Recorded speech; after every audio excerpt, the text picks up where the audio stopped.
l-Università, kellna darba fix-xahar toħroġ it-toga, ma nafx tiftakru li kienet stensiljata jiġifieri, mhux tal-ispirtu, tax-xema kienet daqsxejn aktar raffinata. Il-mużbieħ kien joħroġ tal-ispirtu daqqa vjola, daqqa aħdar, ma kienx flus. Ma kien full scam maqsum fit-tnejn bil-klib u l-mużbieħ qudiem. Il-mużbieħ kellu xogħlijiet tal-istudenti, tal-istudenti biss. U mbagħad it-toga kull sena kien ikun hemm special issue tal-letteratura. U fis-74, fis-73 l-special issue kont għamilta jien flimkien ma' Michael Frendo.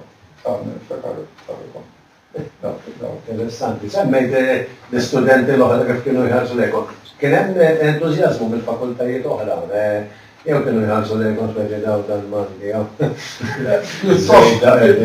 ma nafxux żejda, imma dejjem kien fil-fema tiegħi forsi jiena żbaljat, imma l-impressjoni tiegħi kienet li anke fis-72 kien hemm l-impressjoni li l-Malti x'ħajservu.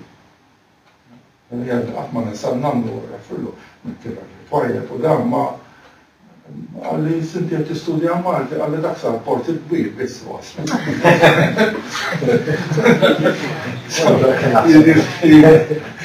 Imma dak li konna ġeneral, konna naqdu l-Malti ma' affarijiet oħrajn, jiġifieri minna qatt ma' classical culture, ma' Taljan, jiena kont filosofija, allura kont interessat fil-filosofija, mbagħad l-arja tal-limt mill-filosofija kont napplikaħ għal-Malti. U mbagħad dejk interessalu fil-analiżi tal-letteratura. Tinżix, Oliver Frigieri kien għadu jgħallem part-time. Is-74-75. Albert Bors kien bada jgħallem il-lingwistika part-time. Manuel kien jgħallem part-time il-lingwistika wkoll. Kien hemm Marshall kien jgħallem l-istorja tal-lingwistika. Marshall mhux Malti kien wex kien jisem. Dwardu Fenek, insejtu Dwardu Fenek, Meherowska. Kien qed tgħallem il-lingwistika wkoll. Giuseppe Cardona kien part-time. U Giuseppe Diakono kien jgħallem part-time, Giuseppe Cassar-Policino kien jagħtihom fuq il-folklore. U konna bħala konna nistiednu jiġifieri biex anke jiġu fil-klassi jiena niftakar l-Anton Buttigieg fil-klassi tagħna meta qrajna il-kitbit tiegħu, George Pisani kien jieħu pjaċir kull sena nistiednu. George Pisani kien jiġi kien hemm oħra li konna nistiednu. Fil-laqda kienet tagħmel affarijiet informali wkoll għall-klassijiet li kienet tgħin dak li kienu jagħmlu l-għalliema tal-Malti fil-Dipartiment tal-Malti. Konna wkoll, konna wkoll darba fix-xahar, ġieli forsi aktar spiss, ġieli inqas spiss, naqraw il-kitbiet ta' xulxin. Ma nafx għax kellna din il-kamra, ma aktar konna nintaqgħu. F'dik il-kamra hemmhekk għadna niftakar il-Tarċisju żgħar jaqra jiġifieri. Niftakar waħda minnhom kienet dinna naqra daqsxejn proża bħalma tnaqqar naqra daqsxejn poeżija u proża bħalma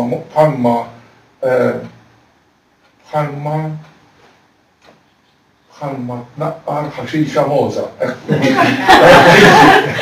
Għal fil-bidu net, ta' ġifieri kien dinna danu l-iskop tagħna.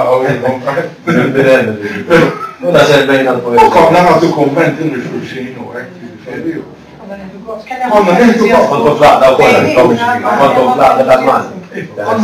Konna grupp jiġifieri ma konniex bombastiċi, mhux effetti tal-lum bombastiċi, ma konna bil-mezzi li kellna konna.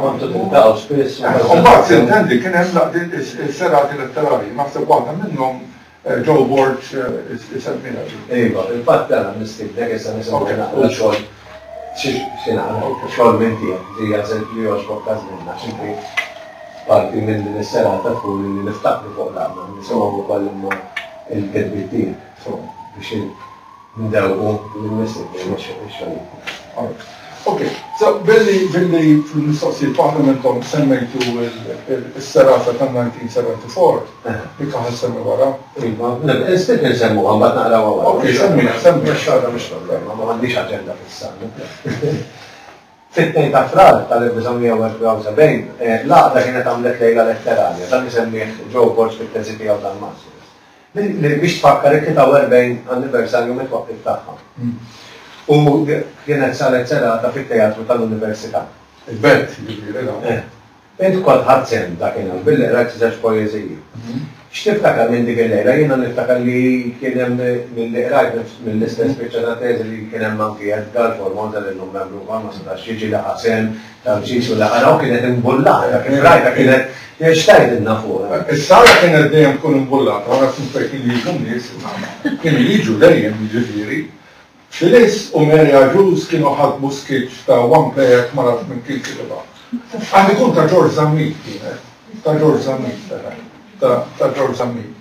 Ġifieri senti kien li konna nażlu l-biċċiet u norganizza u mbagħad nagħmlu il-posters l-moral, kollha f'xiġi bejn il-moħħ u dazzit mhux bl-internet kif qed tagħmlu. Li niftakar żgur huwa niftakar li affarijiet Carmel Attard kien fl-ewwel bank. Ma dejjem taf kien ikun taf. Dejjem naf kif kien Carmel Attard tiftakruh minn Birkirkara. Ma Carmel kien mietu kol Carmel Attard. U waħda mill-poeżiji li rajt rajt tnejn dakinhar, waħda kienet il-bidwi. U l-oħra kienet rajt li ħilsa, it-tnejn, isra, il-bidwi. Jaza u l-ħamrija titbiddel tiħmar. Ir-riħ ejja ġenfen, ix-xemx għajjiet tisreġ, u nbiet wara l-għajjiet. Il-lum ukoll bħal-bieraħ qiegħed jaza, u għada jerġa' wkoll. U l-oħra kienet rajt li ħilsa. Rajt li ħilsa li Carmel kien ifażlitu ħafna. Kien ġi kellimni wara. Dal-lejl rajt li ħilsa jittawlu minn wara t-tieqa.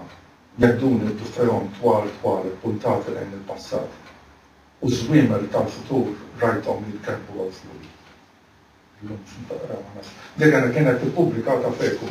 Għaqda kittiba żgħażagħ 1980. So daw tnejn minn tal-bidu. Jekk naqra aktar naqra ma jfid komplis. Naqraw tal-għodim nagħmlu żewġ mistoqsijiet. Tħoss li l-għaqda għenitek jew xeklitek. Fil-mixjaqja bħala student, forsi toħodlok ħafna ħin, ovvjament, ħin tektibu bil-forsa jena l-ħomilli, ħabatni f'dik għada.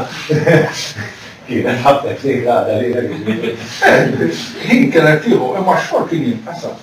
Kien jinqasam, konna n-organizzaw minn tajjeb għalek, u kon ma naħsibx li l-tnejn.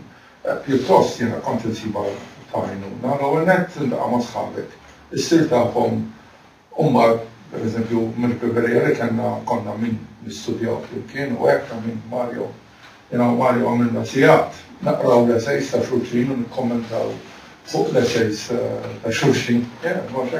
Ġifieri dak kollu għajnuna u għadha minn hekk is-support, issir tafhom dak li qed jagħmlu kollu u dejjem sibta ta' inkoraġġiment.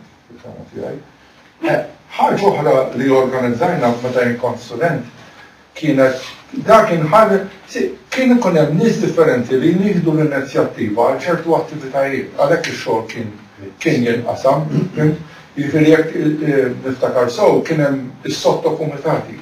Kien hemm is-sottokumitati li nieħdu ħsieb il-mużbir, is-sottokumitat li nieħdu ħsieb affarijiet tat-teatru, sottokumitat li nieħdu ħsieb il-laqgħat ta' kull xahar. Allura ix-xogħol kien jinqasam. Fis-74 jew 73 waħda minnhom konna milna serata laqda tal-Malti Università flimkien ma' laqda tal-Malti tal-kulleġġ tal-għalliema tal-virtù tan-nisa għax Giuseppe Cardona kien jgħallem hemm u kien jgħallem hawnhekk ukoll. U kienet xi serata biex infakru jew il-mod jew twelid ta' Rosa Briffa u Giuseppe Cardona kiteb speċi ta' dram qasir, skit tal-ħajja ta' Rosa Briffa, xeni differenti. U jien ħdimt il-parti ta' Rosa Briffa. Il-restajnu U Ġozef Ċappara ħadmet il-parti tal-mara ta' Rosa Brispa u kien hemm xi 4 jew 5 karatteri u il-tifla ta' Rosa Brispa ġefira li kienet sol kienet preżenti, dak iż-żmien kienet f'Ingilterra u ġiet għal dik is-serata. Dik ukoll ma nafx kontu xemkom, dik ukoll kienet serata mibdija jiġifieri, niftakar. Kienet jisa prassi li t-tellaw l-attivitajiet. Kienet kull sena kien ikonna 2 jew 3 affarijiet minn dawn l-affarijiet. Mbagħad kien hemm il-mużbieħ u mbagħad kien hemm it-toga darba fis-sena leħen il-Malti ma dak ma kienx fidejna leħen il-Malti. Laqa ġenerali. Naħseb li tajjeb li l-istudenti jkunu involuti f'leħen il-Malti. Palissa Ma tinsawx illi il-kontest kien differenti tal-lum illum għandkom aktar studenti tal-masters u tal-dottorat. Dak iż-żmien tista' tgħid 99% kienu first degree biss. Ma niftakarx min kien hemm, ma nafx min kien hemm jagħmel l-MA dak iż-żmien. U kien spiċċa l-MA. Albert Bosch kien spiċċa, Oliver kien spiċċa wkoll dak iż-żmien. Ma kienx hemm dak il-numru gwar. No, Malta, ma nix id-drawa li jintu użab pseudonum. Jew il-penni. Jena għomma. Min jaf l-ħob. N-enfazizza biex jena namelleni, mux jena namelleni. Għatta sovverżjoni. Inti għod maruf bħala ġampi. Għalix, ġampi, fejġi. U kif waqaf issa ġampi? Issa ġi John Portelli, ma baqax jeżisti, sabiħ tan ġampi. Ma baqax ġampiet, meta sifirtu għax meta ngħid ġampiet il-Kanada, mal-bidu kont ngħid ġampiet, u mbagħad kien speċi ta' tiġi stramba, speċjalment Montreal. Montreal ġieli kont kien ġampier, imma mbagħad ġampier mhux jien. Ġampiet jekk tal-ġina ġampit. Ġampiet. U tgħid muża ġampiet meta kont naħseb il-Junior College, dak iż-żmien li kont nuża ġampiet. Għax ismi kien John Peter, huwa John Peter bil-ħajta. bil-Malti ġampiet. Fatt ħafna minn sħabi ġampiet. Father Peter għaftillu l-aħħar darba li kellimtu kien xi 4 xhur qabel miet, Diċembru, fuq it-telefon u dejjem ġampiet kien jgħid, ġampiet. Oliver ukoll għandu jgħid ġampiet. Baqa miegħek.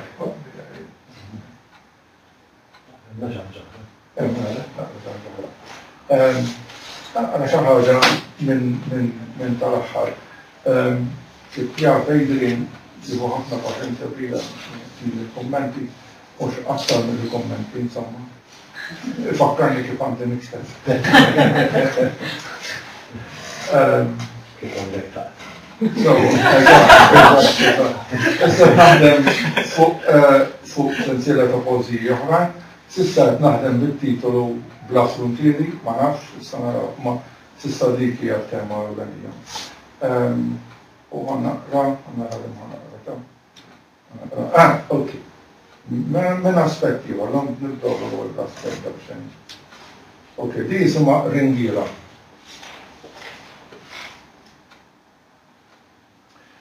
Wieħed wara l-ieħor f'ringiela dritta jistennew bis-sabar, forsi wkoll xi ftit eċitati.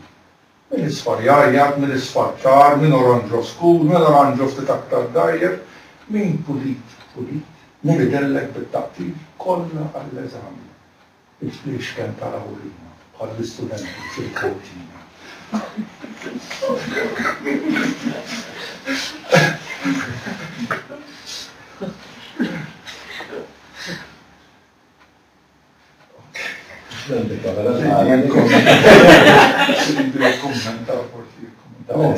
Ora, oħra dina mill-aspett ta' emigrant imma minn aspett aktar serju minn hekk tinvolvi kwistjonijiet ta' identità u kwistjonijiet ukoll fil-tema tiegħek ta' ġustizzja soċjali u b'xorta ħażina ta' razziżmu. Insemmi hawn il-Neoħallas li kien isem ta' vapur illi bih emigraw ħafna Malti minn Malta għal Kanada, qabel li kienu jużaw għall-emigranti kienu jużaw għal-barrin, imma mbagħad nafuh u sar għamlu ħafna stejjer fuq dal-vapur. Tissemma wkoll Pier 21, Pier 21 huwa l-pier fejn kienu jaslu l-immigranti għal ħafna snin mhux Maltin biss, il-Kanada f'Halifax, jiena għax Halifax ukoll, u xemm aktar li rridu nsemmu. U id-Dundas, triq ewlenija Toronto section fejn hemm tal-Maltin, Heathrow uffiċjali u Pearson huwa l-isem tal-Aeroport Internazzjonali ta' Toronto. Okay? Di jisimha Tluq. Number 2. Din waħda x'għandi diversi posti jisimha Tluq. Fl-aeroport tkellimna dwar il-passat. Bajnejt il-berqin fakkartni fil-Neoħallas. Fil-qilla tal-Atlantiku li għoddu tis-sirkom. Tiklu l-intidef, tixorbu il-lumi, tistennaw l-art imweda. U fl-aħħar Pier 21, iċċekkjati, it-timbrati. Welcome to Canada, l-issim uffiċjali. Tefawkom fuq trejn, terra ferma sa fl-aħħar. ċekċiku l-gedwit u nħir, il-raqda tal-wasla, il-ħolma mistieqa, sa fl-aħħar Toronto raba uħbib. Ekka għalli kif tlajna ġolajru bejn Heathrow u Pearson. Dak kien żmien illum il-Kanada kollha barranin. Ħares lehom hemm wara Pakistani u Indjani, Ċiniżi, Sudamerikani. Welcome to Canada.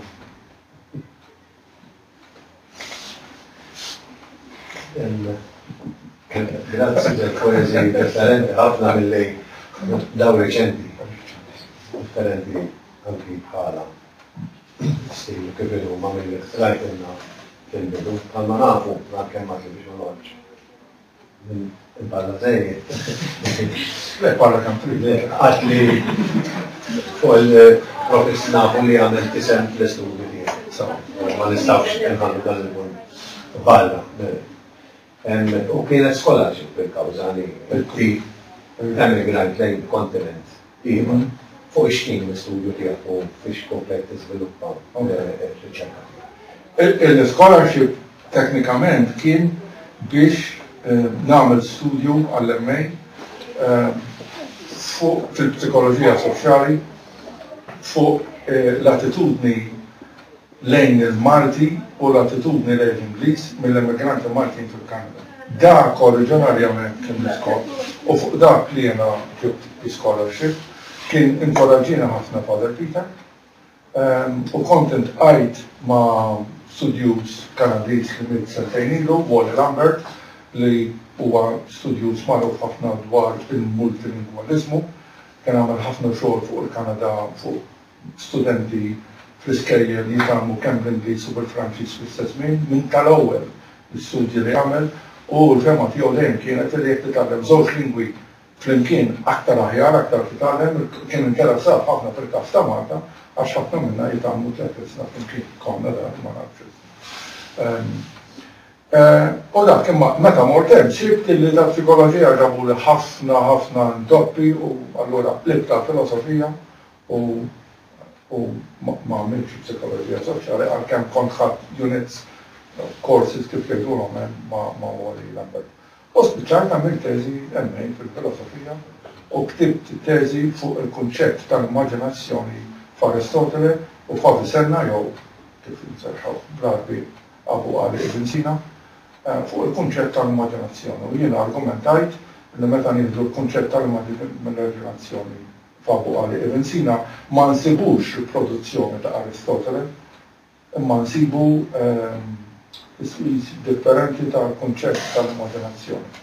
Dak kien kontant li ma qrajtx il-xogħol ta' Edward Said fuq il-postkolonializmu, ma l-argument kien għadni niftakar it-teżi bdiet kwotazzjoni ta' Bertrand Russell fejn qal xi ħaġa bħal Muslim philosophy is nothing but Greek philosophy in Arabic. U dik dejjem rajta jiena stramba u kienu staru studji oħrajn fuq Avicenna, fuq Abu Ali Ibn Sina rigward il-kunċett tiegħu tal-eżistenza, being, li l-influenza ħafna wkoll il-ħsieb ta' St. Thomas.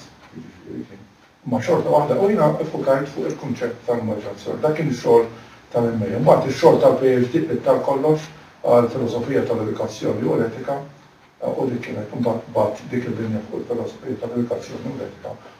U bekk ġejt impjegat fl-aħħar biex nagħmel fil-Fakultà tal-Edukazzjoni. Imma jiena dejjem nipprova naqqad il-xogħol fil-Fakultà tal-Edukazzjoni, xogħol tal-studji umanistiċi u social sciences flimkien max-xogħol tal-ġustizzja soċjali. Nafu li inti riċerkatur ukoll tajjeb u l-iktar eżempju fil-riċerka tiegħek dwar il-magnin fil-Kanada. Neħsibek tippubblika dan ix-xogħol tiegħek u x-xogħol jista' jkollha l-edukazzjoni mingħajr ma nirrendu politika. Mingħajr ma nirrendu politika li xiex letteratura. Din ir-riċerka, il-funzjoni tal-letteratura. Il-funzjoni tal-letteratura, ok. So, jiena fil-linja tiegħi tal-edukazzjoni nagħmel diversi riċerki u nsibuhom fuq il-webpage, eccetera, pubblika diversi affarijiet. Imma fl-1997 bdejt riċerka oħra dwar l-immigranti Maltin fil-Kanada. Mhux biss Ontario, ma fil-Kanada kollu. Għamilt riċerka f'arkivi, intervistajt fuq minn mitluħ, biċċet minnhom waslu fil-Kanada fl-1920. Għandi materjal enormi u ktibt diversi artikli. Kenna ġurnali uħor fil-xar, Toronto sa ma baqax l-aħbar u kont pubblikajt fuq xi 20 essej fuq dawn l-aspetti, ma il-ħsieb huwa li dawn nixborhom żied oħrajn, ritratti għand mid-dinnijiet u ħafna esperjenzi. Fuq biċċet minnhom qed tibda nikteb stejjer kif jaf Adrian u forsi nagħmel hekk. Rigward il-letteratura u l-plitki, jiena nħobb il-letteratura kritika realistika aktar mill-letteratura oħra, fejn tħalli narrattiva timxi mill-karattri jew diskrizzjonijiet jagħtu ħafna tritki. Imma tintendi ma jfissirx li m'hemmx ideoloġija. Għamli m'hemm xejn fid-dinja li m'għandux ideoloġija politika. U mhux qed nuża ideoloġija politika b'sens ħażin, imma qed nuża ideoloġija politika b'sens naturali, b'sens realistiku li nagħtu minnu fil-ħajja ta' kuljum. Issa hemm ideoloġija politika anke fil-ħajja tal-familja, bejn iż-żewġin, bejn it-tfal u t-sijiet, it-tfal u t-ġenituri, fil-klassi dejjem hemm politika.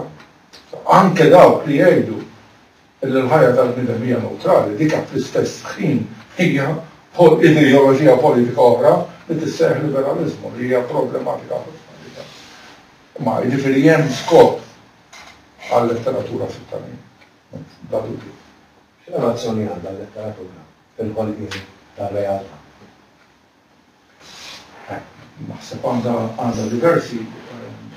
diversi ruoli. Naħseb hemm ir-ruoli li tista' toħloq ċertu ideali. Imma hemm ir-ruoli wkoll li tista' toħloq ċertu miti.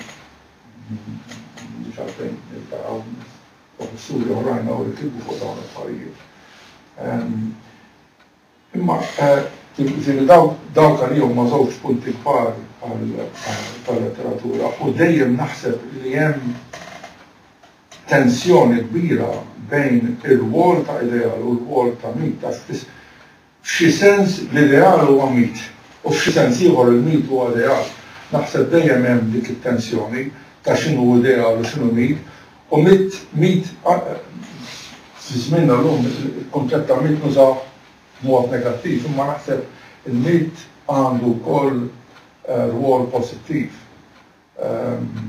Imma mbagħad meta tibda taħseb fuq din it-tensjoni bejn l-ideal u l-miti u toħloq din it-tensjoni, mbagħad tiftaħ problema kbira li għandna naffaċċjawha filosofikament u anke fil-ħajja tagħna ta' kuljum ta' xi tfisser il-verità. U jekk għandniex bażi fuq xiex niffurmaw il-verità. Ma fil-letteratura minn naħa oħra qed tik spunti remmunaw ta' esperjenzi veri tal-ħajja u f'dak is-sens huma veri. Ma jekk joħolqux ideali jew dik hija Għadħora, ruol ieħor tal-letteratura importanti fil-kama fiha huwa ruol tal-katarsi. Settina huwa ruol importanti ħafna, ma nafx kemm illum nifokaw fuq, u mhux qed immur fuq ruol katarsi għal xogħol jiġifieri, imma hemm ruol ta' katarsi meta wieħed jaqra poeżija li toġbok, meta wieħed jaqra romanz li jogħġbok u anke jekk ma taqbilx ma naħseb hemm azzjoni ta' purifikazzjoni f'xi sens ta' paċi. Jew inkella wkoll ikun hemm ħajra għall-azzjoni u kultant azzjoni anke qawwija. Ma jimpurtax. Dik hija parti minn ħajja wkoll. Ma nafx x'qed nirrispondi d-domanda. Le, naħseb irrispondejt ħafna iżjed milli kont qed nistenna jiena żgur, ma nafx jekk hawn xi ħadd ikompli fuq dan is-suġġett u jiftaħ fuq dan is-suġġett. Kien se jkolli mmur għax sfortunatament ġej minn qadja u sejr oħra. Din-linja vera interessani, però il-linja d-diskors li dejt għamil issa, naħseb li huwa diskors importanti ħafna anke għal Malta għaliex li dejt għandna dwar letteratura. Minn banda huma maqbudin fil-moralizmu li l-letteratura qegħdin biex tgħallimna eċetera. U minn banda l-oħra hemm naħseb jiena miti ieħor dwar letteratura. Il-letteratura tista' tkun b'xi mod amorali li ma tmiss b'ebda mod morali, ma